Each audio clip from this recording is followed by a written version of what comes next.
பணம் சம்பாதிக்கிறதுக்கு தான் எல்லாம் படிக்கிறோம், எல்லாம் பண்ணுறோம். ஆனால் எதில் சம்பாதிச்சா என்ன? உனக்கு குவாலிஃபைடுன்னா எல்லாமே டாக்டர் ஆயிட முடியுமா? இல்லை எல்லாமே கலெக்டர் ஆயிருமா? எல்லாம் இன்றைக்கி ட்ரெண்டு வந்து எல்லாம் இன்ஜினியரிங்கிறாங்க. எல்லாம் இன்ஜினியரிங் ஆச்சுன்னா என்ன வேலை வாய்ப்பு இருக்குது? வேலை வாய்ப்புன்றது இல்லை. அதில் 100ல் ஒரு ஆளாக போயிட்டானா பிரச்சனை கிடையாது. 100ல் 50 60ல் இருந்தானுங்கன்னா அதுக்கப்புறம் நம்ம படித்தும் பிரயோஜனம் இல்லைன்ட்டு அவனுக்கு நினச்சிடக்கூடாதுல்ல. ஸோ அதனால் சம்பாதிக்க ஃபஸ்ட்டு கற்றுக்கோ. சம்பாதிச்சிக்கிட்டு இருக்கிறத வந்து ஏன் விட்ற? இப்போ இந்த பிஸ்னஸில் நீங்கள் சம்பாதிச்சது என்னன்னா இழந்தது என்ன? இழந்ததுன்றது இதில் ஒன்றும் கிடையாதுயா. சம்பாதிச்சது தான் ஃபுல்லாக இதுதான் எல்லாமே. எல்லாமே டோட்டலாக இது வயக்காடுன்றதுன்றது இது வந்து ஒரு ப்ராப்பர்ட்டி கொடுத்து வாங்கினேன். ஆனால் அந்த ப்ராப்பர்ட்டி மூட்டுறதுக்கு எனக்கு அன்றைக்கி அதுதான் தேவைப்பட்டுச்சு. அந்த ப்ராப்பர்ட்டி அன்றைக்கி ஒரு 5 லட்ச ரூபாய்னாலும் அந்த 5 லட்ச ரூபாய் எனக்கு பேசிக்காக சம்பாதிக்கிறது வந்து எனக்கு பண்ணியில் தான் நான் சம்பாதிச்சேன்.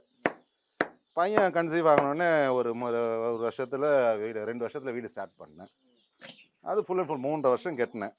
அது ஃபுல் அண்ட் ஃபுல்லு பண்ணிலேயே தான். அது இது அப்படி இப்படின்னு எப்படி பார்த்தாலும் இதுதான் ஹிட்டான ஆஃபர்.